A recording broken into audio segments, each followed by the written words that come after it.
Hello বন্ধুরা কি খবর? এখন যাব হচ্ছিল একটা পার্টিতে। ইয়েস, পার্টিটা হচ্ছে হলো, নাম বলবো না কার বাসায় যাচ্ছি। পার্টিটা হচ্ছে হলো কক্সবাজার আসার পর কক্সবাজারের বন্ধুদের একটা আপ্যায়ন হবে। সেই আপ্যায়নের পার্টিতে আজকের নাইট পার্টি, তো সেখানে যাচ্ছি। তো লেটস গো। এখন আমরা সেখানে যাচ্ছি, চলুন দেখি কি মজা হয়। আমার সাথে যাচ্ছে আসিফ। তো কাম অন, লেটস গো। সে কিন্তু এখন বিষয়টা হচ্ছে হলো ওর বাসায় কি নিয়ে যাব সেটা নিয়ে একটু কনফিউজ। জিয়াকে ফোন দিলাম, তো ও বলতেছে কিছুই দিতে হবে না, কিন্তু তবু নিজেকে সানিয়ে দিয়ে লাগে। করবো বুঝতেছি না, দেখি নিচে যাই। কিছু করা যায় কিনা। ওকে, তো বন্ধুরা এখন হচ্ছে হলো সুগন্ধা বিচের একদম যে রাস্তার পাশে এখানে দাঁড়িয়ে আছে হলো আমাদের একটা রিক্সা লাগবে। মামাই, ঘুম গাছতলা যাবেন না? ঘুম গাছতলা কোনগুলো যাবে?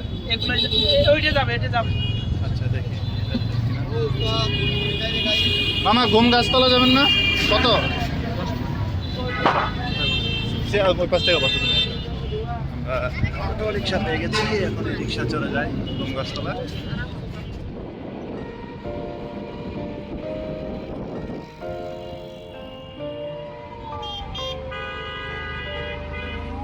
তো বন্ধুরা ফাইনালি হঠাৎ করে একটা সাইফের একটা ফোন আসলো। তো আমরা আগেও একটু কেনাকাটা করার চিন্তা ভাবনা করছিলাম, আর এর মধ্যে সাইফ ফোন দেওয়ার পর কিছু কেনাকাটা করলাম। এর ভিতরে তুমি এটা দেখো, ও যে বাজার, আর এখানে বাজার। তো এখান থেকে কিনলাম হচ্ছে একটা চিকেন নিয়ে নিলাম, 7 আপ নিলাম, আর হচ্ছে হলো গিয়া সালাদ খাওয়ার জন্য কিছু আইটেম নিয়ে নিলাম। আর এগুলো হচ্ছে হলো গিয়ে সালাদ যেটা আমার পছন্দের, এর জন্য আমি ইচ্ছা করে নিলাম।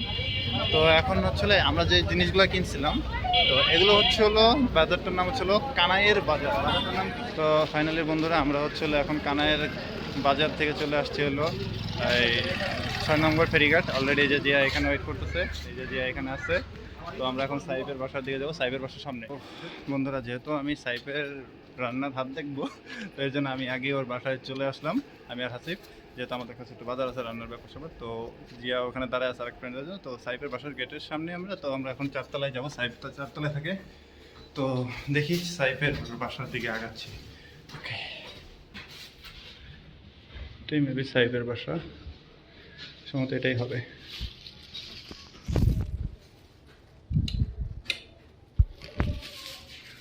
এটাই হবে সম্ভবত। নক দাও তো।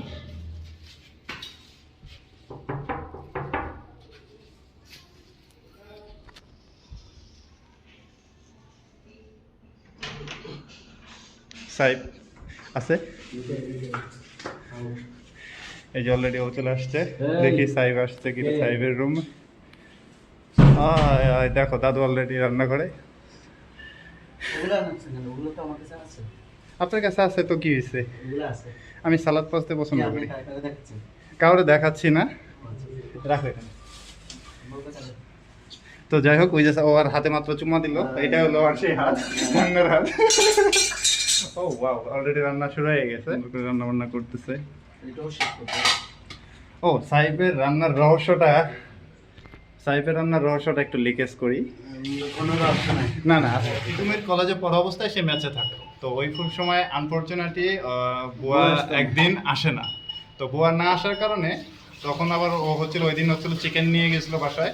তো ওইটা নষ্ট হয়ে যাবে, যেহেতু ব্যাচেলার লাইফ ঢাকা শহরে, তো এই মুহূর্তে ফ্রিজও ছিল না। সেটা কিন্তু সেই 2013-14 সালের ঘটনা। হ্যাঁ, তো ওই মুহূর্তে হচ্ছে হলো বুয়া যেহেতু ছিল না, তখন রান্নাও করতে হবে মাস্ট। তো তখন হচ্ছে হলো সাইফ রান্না করে। আর এটার পিছনে আমরা এখন একজনের প্রচারণা চালাবো, একটা কোম্পানির, সেটা হচ্ছে হলো এই রাঁধুনি। সেই রাঁধুনির পিছনে কিন্তু রান্নার উপকরণ বা প্রণালী সবকিছু লেখা থাকে। তো এটা দিয়েই হচ্ছে হলো সাইফের রান্নার হাতে গড়ি শুরু, আর তারপরে এখন সে বস। তো যাই হোক, ছেলেটা যে পরিশ্রম করতেছে, ঘেমে জেরে গেছে। আমিও একটু হেল্প করি সাইফকে হেল্প করতেছি আমি। না না, আরে একটু হয়ে গেছে। এটা হচ্ছে হলো বন্ধু সাইফের ফ্ল্যাট, এটা হলো রুম। তো আমরা রুমটা একটু ঘুরে দেখি। তো এটা হচ্ছে হলো এই রুমে একজন আছে, এটা হলো সাইফের ভাই আছে একজন, এটা সাইফের রান্নাঘর। আর এই যে সাইফের বেডরুম। সাইফ আমাকে এখানে আসার জন্য থাকার কথা বলেছিল, কিন্তু যাই হোক আনফর্চুনেটলি আমি আসা হয় নাই। আর এখানের মধ্যে এই যে জিয়াও চলে আসছে, এর মধ্যে সব বন্ধুরা চলে আসছে। আর এই হচ্ছিল সাইফের সিসি ক্যামেরা। এখান থেকে চমৎকার সব ভিউ। এটা হচ্ছিল মহেশখালী যাওয়ার সেই ফেরিঘাট, মানে ফেরিঘাট আর লঞ্চ ঘাট বা স্পিড বোট, ঠিক এই যে ঘাটের এই যে রাস্তা। আর ওইখানে হচ্ছিল ওই যে নদী, ঠিক আছে, এখান দিয়ে হচ্ছিল যায়। আর ওই যে লাইটগুলো যে জ্বলানি বা করতেছে, ওইটি হচ্ছিল মাছ ধরার ট্রলারের যে লাইট। তুমি এত ক্লান্ত কেন? তুমি কোথায় সময় কাটাও? খাটে সময় কাটায়, খাটে। আমি কাটে এখন সময় কাটাতে পারছি এখন ব্যাচেলর, খাটে কাটায়। এখন আমি আমার সময় খাটে ঝড় তুলো, এর কারণে এখন শরীরে শক্তি নাই। এই তো খাটে সময় কাটাচ্ছি। সব বান্ধবীরা আমরা আমাকে অ্যাওয়ার্ড করতে সবাই হোটেলের খাট কাপাই। এই বন্ধুটা খুব সহজ সরল মনে হচ্ছে, একটু সাইলেন্ট মোডে একটু বেশি থাকে, কালকে থেকে দেখতেছি একটু সাইলেন্ট বেশি। যাই হোক, আমরা এখন সাইফের ফ্ল্যাটে আছি, কিন্তু যে এটা কিছুতেই মানতে চাচ্ছে না। ও এটাকে বারবার এটাকে লিটনের ফ্ল্যাট বলে অভিভুক্তি করতেছে। তবে এখানে লিটনদের আগমন নাই, এখানে সাইফের আগমন। তো সাইফ তবে না না, এটা সাইফের ফ্ল্যাট, তবে সাইফের ফ্ল্যাটের লিটনের ফ্ল্যাটের কোনো কার্যক্রম হয় না। এখানে সাইফ এখন ডিম চলতেছে। তো ডিম চুলার বিষয়ে একটা নতুন অভিজ্ঞতা হলো। জিয়া একটু বলো। না, সেটা হচ্ছে যেটা ডিমকে ঝাঁকি দিয়ে যেটা করা হয়েছিল, এটা আমি নতুন ভাবে শিখলাম ভাই। হ্যাঁ, মানে আমরা সাধারণত ডিম হচ্ছিল কোনো কিছুর মধ্যে এরকম টোকা টোকা দিয়ে তারপরে সেগুলোর ছুলি। আর এখানে সাইফ হচ্ছিল একটা ঝাঁকি মেরে ডিমগুলোর ছুলে ফেললো পানি দিয়ে। মানে অনেক টেকনিকই আসলে শেখার দরকার ছিল। আমরা আসতে একটু লেট করে ফেলছি, তা না হলে হয়তো বা শুরুর থেকে ফুটেজ নিলে অনেক কিছু শিখতে পারতাম, নতুনত্ব কিছু। কিন্তু সাইবের মোড আজকে খুব করছে রুমে। এখানে একটা অপচয় হচ্ছে, ফ্যানের সুইচটা বন্ধ করে দেওয়া উচিত। অপচয়, ফ্যান ঘুরতেছিল শুধু শুধু ফাঁকা রুমে। তো সবাই আসলে এই হলো আমাদের বর্তমান আধুনিক যুগের একটা খুব বাজে সমস্যা। দেখুন, ওই যে ওর হাতেও ফোন, ওরা তো ফোন, ওরা তো ফোন, ওরা তো ফোন। মানে বিষয়টা হচ্ছে হলো না, এখানে আমার হাতে ক্যামেরা, আমার হাতে ফোন না, আমার হাতে ক্যামেরা, আমার হাতে ক্যামেরা। ও এই ভদ্রলোকটা ও প্রাকৃতিক দৃশ্য দেখতেছে, নিজেকে বাঁচানোর চেষ্টায় আছে। তো যাই হোক, মানে সবাই ফোন টিপতেছে, মানে কেউ কারোর চেহারাও দেখতেছে না, কেউ কারোর সাথে কথা। তোমার ফোন আসলে তোমার হাতে নেই, হয়তো তোমার ফোনটা ওখানে খেলা চলতেছে, ও ফোনটা ধূপ করে ওখানে রেখে দিছে, খেলা দেখতেছে। আর এই যে সবাই মোবাইল টিপতেছে, আসলে কেউ কারোর সাথে আড্ডা দেয় না। আমি এখন সবার মোবাইলগুলো যদি রাখতে পারতাম তাহলে হয়তো একটা ভালো আড্ডা। এই যে সাইফ, ও খুব কাজে ব্যস্ত আসলে। আমাদের জন্য সাইফ আসলে অনেক কষ্ট করতেছে। আসলে সাইফ কোনো কিছুতেই আমাদের হাত লাগাইতে দিচ্ছে না, নিজের হাতে আপন মানে সবকিছু আমাদের জন্য তৈরি করতেছে কষ্ট করে। আমি বারবার আসলে ভাবতেছি, ও একটা জিনিস আমাদের হাত দিতে দিচ্ছে না, সবকিছু নিজে নিজে করতেছে। জিয়া তো তাও একটু হাত লাগাইলো মনে হইলো। ওই দেখো আবার ঘুরে আবার আরো দেখায়। যাই হোক, জিয়া সফল। আমি এখন কিন্তু কোনো কিছু হাত লাগাইতে পারলাম না, কিন্তু আমারই আগ্রহ ছিল বেশি। তবে আমি শুধু ব্লেন্ডারে একটু ধরে রাখছিলাম। তোমরা এভাবে খাটাইতেছো, চেহারা দেখে আমার মায়া লাগছে। কিন্তু দুঃখের বিষয় আমি রান্না পারি না বন্ধু। আমাদের রান্না করে সবাই খাওয়ায়। রান্না তো আসলে এটাও একটা ছেলেদের মানে শেখা, এটা একটা আর্ট বলাই যায়। এই দেখো, এই যে ঝাঁকি দিল। আবার না, অনেক দূর সব শেষের দিকে। এখানে সালাদ করা হয়েছে, ডিমটা একটু রেডি করা হয়েছে মশলা মাখিয়ে। সাইফ প্রচুর পরিশ্রম করতেছে, আর ওই পাশে বন্ধুরা আছে। এখানে সবাই আসলে গল্প করতেছি। এই যে জিয়া ফোনে কথা বলতেছে, আর এই যে রনি, আসিফ, ময়ূর, এই হলো ভদ্র ছেলে খালি। তো আমি হচ্ছে তো আজকে এখানে অনেক কিছু বসে বসে আছে রনির গল্প শুনলাম, কারণ ও যেহেতু সেনাবাহিনীতে জব করে, ওর লাইফের অনেক ডিয়ারিং কাহিনীগুলো আসলে কিছুটা শুনলাম, শেয়ার করলাম। আসলে গল্পের তো শেষ নাই, ওর দীর্ঘ কর্মজীবনের অনেক ইতিহাস, অনেক এক্সপিরিয়েন্স, ছোট কিছু শুনলাম।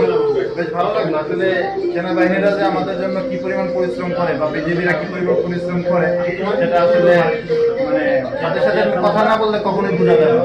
সেটা খুবই মানে বেদনাদায়ক, খুবই কষ্টদায়ক, কি পরিমাণ কষ্ট তারা আমাদের জন্য। আমার কাছে আমাদের জন্য মনে হয় মানে প্রবাস জীবনের থেকে ওদের লাইফস্টাইল অনেক বেশি কষ্টের। দেখো, আমি কোনো কাজের দায়িত্ব পাচ্ছি না, যে আমার ভাগটা নিয়ে নিচ্ছে, ও আমার কাজটা করতেছে। তো এখানে অলরেডি খাবার আসতে শুরু করেছে। এই যে এটা কি মাছ? I have no idea. মনে হয় বড়া মাছ আমি মানে আঞ্চলিকতার বাইরে এসে কও নাহলে আবার আমি বুঝুন না আমার মনে হচ্ছে এটা টুনা মাছ মেবি এই যে নিয়ে আসছে যে চিংড়িটা যে সবচেয়ে বেশি জনপ্রিয় যে সাইবের রান্না চিংড়ি এই যে সাইফের সেই নিয়ে আসছে বিখ্যাত চিংড়ি চিংড়ি রান্নাটা নিয়ে আসলাম wow looking so beautiful I seriously looking so যাই হোক খাবার আস্তে আস্তে আসতেছে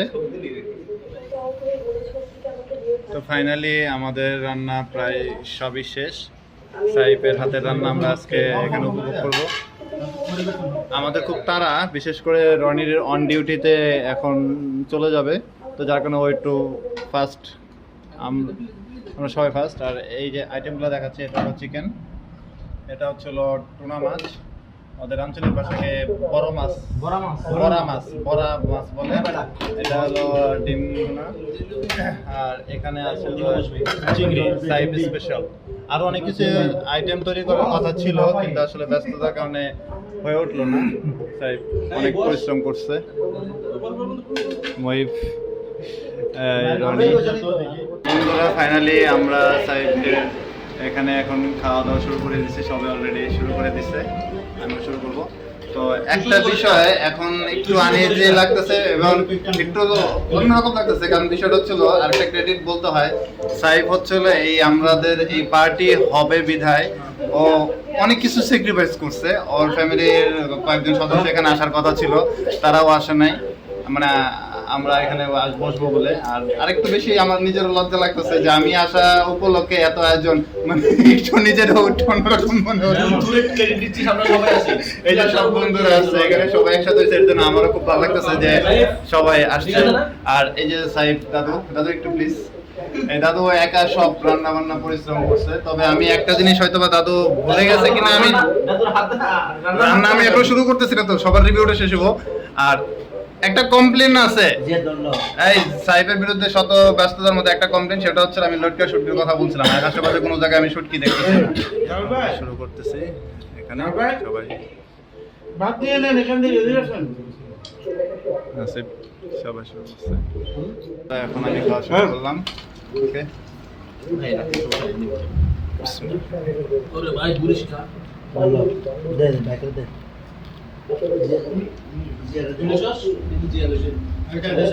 রনিতা অর্ডার করিস তোর মা যাওয়ার কথা বলে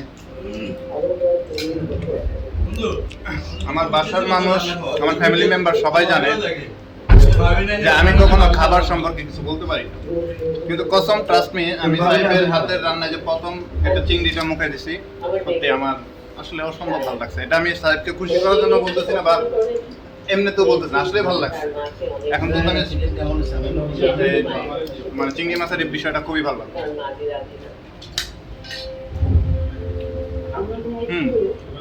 জোস এখন হচ্ছিল সাইফের হাতের মুরগি আমি চিকেন এটা একটু ট্রাই করি এই এলাকার মধ্যে সবচেয়ে দামি এই দোকান আছে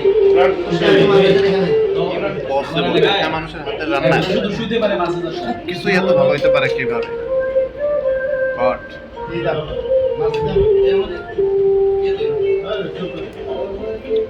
এখনো আরো একটা আইটেম বাকি আছে ওটাও ট্রাই করবো ওকে বন্ধুরা চলো এই যে এখন না এটা সাইফের হাতের রান্না টুনা ফিশ বাজারটি সুরমা বলে সুরমা মাছও মনে বলে আর ওরা এখানে বড়া মাছ তো এখন হচ্ছিল আমি এই সাইফের হাতের হচ্ছিল এই টুনা ফিশটা একটু ট্রাই করবো এখানে যাই বন্ধু এক মিনিটের জন্য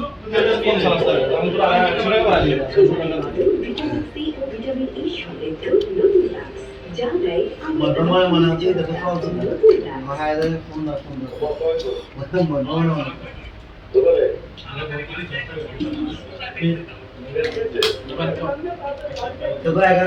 সত্যি অবিশ্বাস্য আমি এখন যে সকল বন্ধুরা সাইফের হাতে রান্না এখনো খাও নাই যদি কোনোদিন সুযোগ পাও প্লিজ মিস করো না ওর হাতে রান্নাটা আসলে বিউটিফুল আমি টোটাল খাওয়া শেষ করি পরে আমি কথা বলতেছি খাওয়া দাওয়া শেষ তোমার ক্যাপ আছে না আমার ক্যাপের দিকে নজর দাও খেয়ে তখন বিষয়টা হচ্ছে হলো যে রনির ইমার্জেন্সি ওয়ান ডিউটি এখন ও যেহেতু সেনাবাহিনীতে জব করে ওর ইমার্জেন্সি আসতে ও জিয়া এখন রনিকে নিয়ে আর কি দিয়ে যাচ্ছে ঠিক এইভাবে বলে কোনো তো যাই হোক তো আপাতত ওরা যাচ্ছে আল্লাহ হাফেজ আমরা কিছু পরে বেরোবো ওকে তো ঠিক আছে জি আবার দেখা হচ্ছে বাই এখন আছি হচ্ছে হলো সাইফের বাসার ঠিক ছাদে তো এই যে এটা হচ্ছে হলো এয়ারপোর্ট এই যে লাইটগুলো দেখা যাচ্ছে এই যে ল্যাম্পপোস্ট এগুলো এই যে এটা হচ্ছে হলো রানওয়ে তো সাইফের বাসার ছাদের থেকেই হচ্ছিল এদিক দিয়ে অনেক সময় প্লেনটার নামে আবার অনেক সময় ওদিক দিয়েও প্লেনটার নামে ফাইনালি আমাদের প্রোগ্রাম এখন শেষ তো খাওয়া দাওয়া সব কিছু এখন আমরা এখান থেকে চলে যাব তো বিদায় মুহূর্ত সাইফের বাসায় আসলে অনেকটা সময় কাটালাম মজা মস্তি করলাম তো এখন চলে যাব তো এই যে সাইফ আমাদের আগায় দিতে এখন একটু নিচের দিকে যাবে তো দাদু আমরা ব্লগটা এখানে শেষ করতেছি তো এখানেই বিদায় তো আল্লাহ হাফেজ